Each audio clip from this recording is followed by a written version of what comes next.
அனைவருக்கும் வணக்கம். திருக்குறள். குறள் எண் 2. கற்றதனால் ஆய பயனென்கொல் வாளறிவன் நற்றாள் தொழார் எனின்.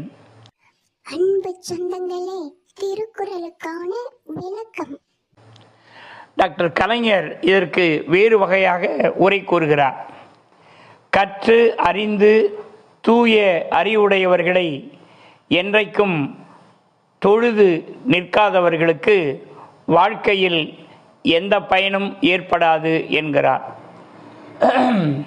ஆனால் மற்றவர்கள் தூய அறிவுமிக்க இறைவனின் திருவடிகளை வணங்காதவர்கள் எவ்வளவு படித்திருந்தாலும் என்ன பயன் விளையும் என்று கேட்கிறார்கள்.